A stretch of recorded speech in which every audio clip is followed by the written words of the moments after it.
In a quiet little town on the outskirts of Europe, lived a female priest named Sister Maria Elizabeth. Her face was serene, her steps calm, and her life had been devoted to serving the church. She was known as a gentle and loving figure, always ready to offer advice and soothe the hearts of her congregation. But behind every reflection and prayer, there was an emptiness lingering in silence, a space that had never truly been filled. Until one day, she was invited to speak at an interfaith forum organized by a local university. The forum brought together various religious leaders to share their perspectives on spiritual education. One of the other speakers was a Muslim woman who would talk about the role of the Qur'an in educating children. Her name was Asia Nuraini. She arrived in modest attire, her face radiant, and her smile warmed the room. Asia was not only a Qur'an teacher but also a mentor to children in the local Muslim community. In her presentation, she shared how Muslim children learn to read the Qur'an from a young age, not only to understand the letters, but to shape their hearts and character. Asia's words felt like they were washing over Sister Maria's heart. She didn't know why, but each sentence the woman spoke felt different. There was a sincerity that seeped in, a depth that touched something within. After the event, Sister Maria approached her. They spoke at length about scriptures, about children, and about the search for the meaning of life. "What makes you so certain of what you believe?" Maria asked. Asia smiled gently. "Because I found it in silence, not just in words.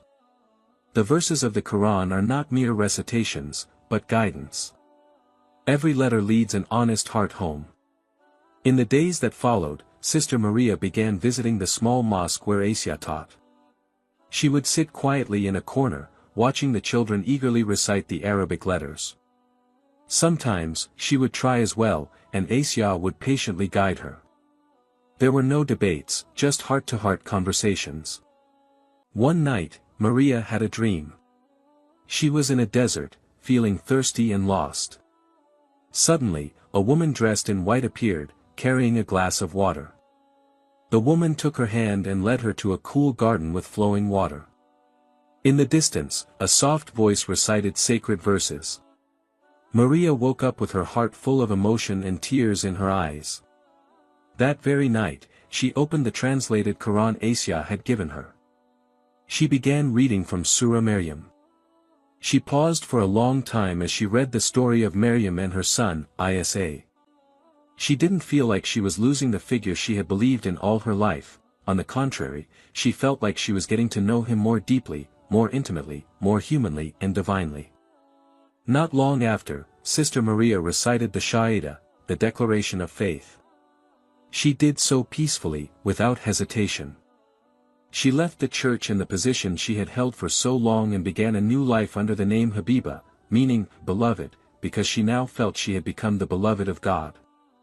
Habiba never regretted her decision, even though it meant losing many things. She found a peace that had only ever been a shadow in her prayers. Now, she teaches the Quran alongside Asia, guiding children with the same love and patience.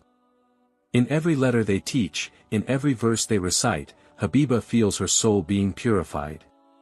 She no longer questions the meaning of life, for she has found it, in prostration, in the verses, in the light that slowly descends into a sincere heart in search.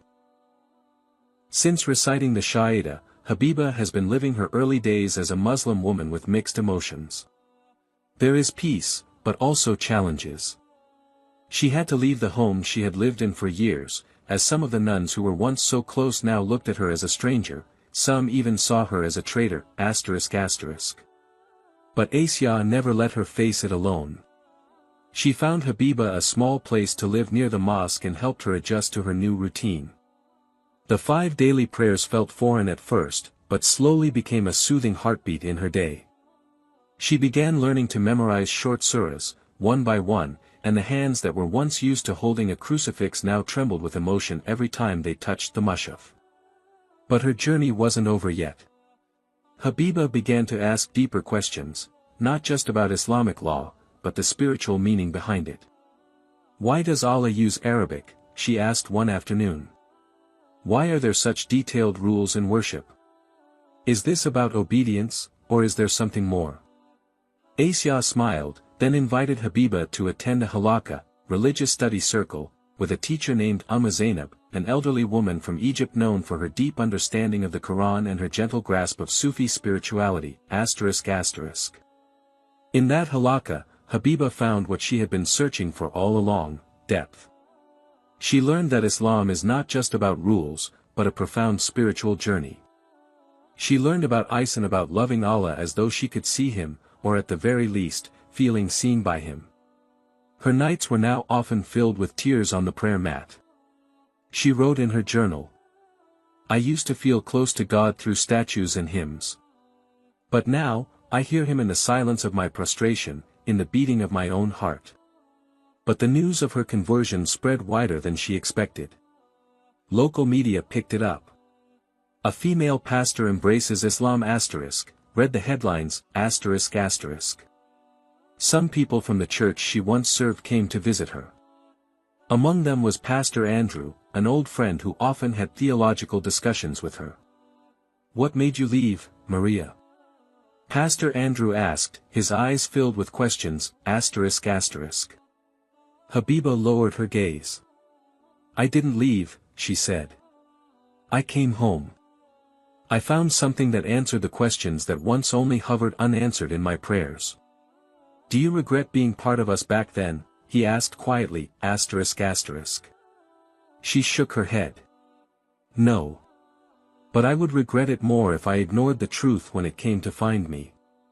That conversation sparked a long period of reflection for Pastor Andrew himself, and a few members of the church quietly began attending the halakha with Habiba and Asia, just to listen, ***. One day, Habiba saw a young boy crying in the corner of the mosque. His name was Yusuf, a shy new student who was often bullied because he couldn't yet read the Quran fluently.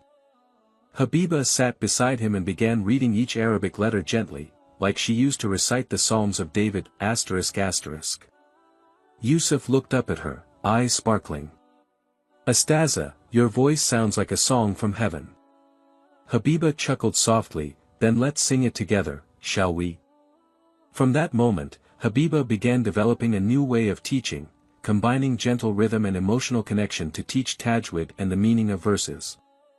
Her method touched many hearts, and even parents began asking her to open special classes for teens and adults, ***. One night during Ramadan, Habiba sat on the mosque's porch, gazing at the shy crescent moon hanging in the sky. Asia came with 2 cups of warm tea. They sat in silence. "Sometimes I feel like a drifting leaf," whispered Habiba. "Not knowing where I'm being carried, but feeling at peace because I know there's a river flowing beneath me." Asia held her hand. "That's what Hidayah, divine guidance, is. It doesn't come when we feel ready, but when our hearts finally surrender." That night, Habiba cried in her home. Her tears were not of sorrow, but of a fullness she could not explain, ***. "Thank you, O Allah," she whispered, "for allowing me to find you again, not in paintings or statues, but in the light that now lives inside my heart." The years passed. Habiba is now known not only within the Muslim community but also across different faiths. Her life journey touched many hearts, not because of its drama, but because of the sincerity that radiated from her life. She never forced anyone to follow in her footsteps. She simply lived, with love and peace, and that alone was enough to move honest hearts. The small mosque where she had first learned the Arabic letters had now grown. There was a kindergarten behind it, a Quran memorization class for teenagers, even a reading corner filled with books in various languages. None of it happened overnight, but through hands that worked quietly. One of them was Habiba's. Yet Allah's decree always comes in unexpected ways. One morning, Asia found Habiba lying weakly in her room. Her face was pale, her body thin. After being examined, it was discovered that the illness she had been carrying had long taken root, but Habiba had never complained. She kept it to herself, as always, with patience and in prostration. On that simple bed, the children came one by one to visit her. They recited short surahs that Habiba had once taught them. Her voice was no longer strong, but her eyes still sparkled as she saw the seed she had planted now growing beautifully. A few days before her passing, Pastor Andrew came. He sat by her side, not saying much. He just looked at the woman who had once been his fellow companion in the church. "Are you happy now?" He whispered. Habiba gazed at the ceiling, then softly replied, "I've never felt this whole before. Allah gave me life twice. And this second one, it's deeper, lighter, more true." Pastor Andrew held her hand, then stood and bowed in respect. Before he left, he said, "Pray for me, Maria, or now, Habiba." Habiba smiled weakly. "I've been praying for you, long ago." And on a quiet Friday night, in a state of ablution, in a long sujud from which she never rose again, Habiba returned to her Lord. There were no loud cries in the small mosque that night. Only the soft sobs of children who once were her beloved students. From the women who came to know Allah through her gentleness. From Asya, the friend who became her path to guidance. Habiba's body was bathed and shrouded by the women she had once guided. As she was laid to rest, the sky was clear, and the wind blew gently, as if the earth itself whispered, "Welcome home, O tranquil soul." Year after year went by, but Habiba's story never faded. Her name continued to be told from one gathering to another, from teacher to student, from heart to heart. And one afternoon, a little girl asked her mother in the mosque, "Who is that, Mom, the one in the picture on the school wall?" The mother smiled, looking at the portrait of an elderly, veiled woman with an eternal smile. "That is Habiba.